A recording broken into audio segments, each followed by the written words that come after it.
नमस्कार, मैं हूं इंद्र मोहन। खुद को अमेरिका भारत का दोस्त बताता है। पीएम मोदी और अमेरिकी राष्ट्रपति की गलबैयों को पूरे विश्व ने देखा है। लेकिन अमेरिका के एक फैसले से पीएम मोदी जरूर मुश्किल में होंगे, क्योंकि बात देश के इज्जत की है और तो और आर्थिक नुकसान की भी। अमेरिका ने भारत की यात्रा के लिए रेटिंग 4 निर्धारित की है, जिसे सबसे खराब माना जाता है। शर्म की बात यह है कि इस श्रेणी में भारत के अलावा युद्धग्रस्त सीरिया, आतंकवाद का केंद्र पाकिस्तान, ईरान, इराक और यमन भी शामिल है। अमेरिका ने अपने नागरिकों को भारत की यात्रा नहीं करने की सलाह दी है। अमेरिका ने इसकी वजह भारत में कोरोना संकट, अपराध और आतंकवाद को कारण बताया। अमेरिका ने कहा है कि भारत में कोरोना संकट है, इसके अलावा देश में अपराध और आतंकवाद में तेजी आई है, इसलिए अमेरिकी नागरिक भारत की यात्रा ना करें। अमेरिका ने अपने एडवाइजरी की कुछ अन्य वजहों में महिलाओं के खिलाफ अपराध और उग्रवाद को भी कारण बताया है।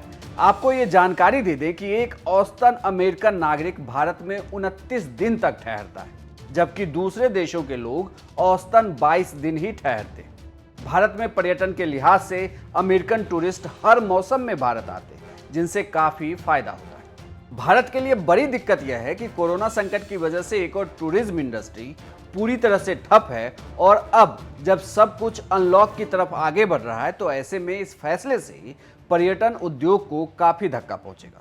उधर इंडियन टूरिज्म एंड हॉस्पिटैलिटी संघ फेथ ने भारत सरकार से गुहार लगाई है कि वो अमेरिका सरकार से ट्रैवल एडवाइजरी को बदलने के लिए दबाव डाले। फेथ ने कहा है कि सरकार इसे प्राथमिकता के आधार पर उठाए, ताकि देश के बारे में बन रही नकारात्मक छवि को रोका जा सके।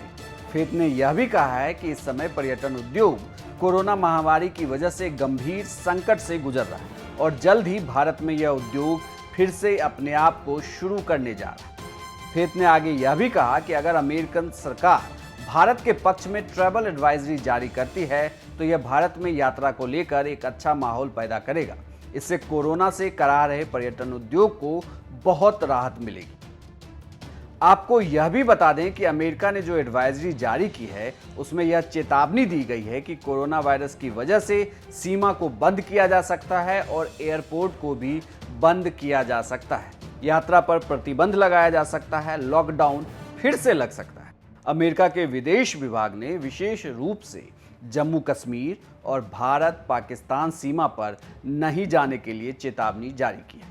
भारत के लिए मुश्किल यह है कि सीरिया और पाकिस्तान की सूची में भारत को डाल दिया गया है, जिससे देश को लेकर वर्ल्ड लेवल पर परसेप्शन खराब हो सकता है। और जब सब कुछ धीरे धीरे पटरी पर लौटने लगा है, तो ऐसे में इस एडवाइजरी के बाद पर्यटक उद्योग को काफी नुकसान हो सकता है। उम्मीद है कि मोदी सरकार अमेरिकी सरकार पर दबाव डालेगी और भारत को पाकिस्तान और सीरिया के ग्रुप से बाहर निकालेगी।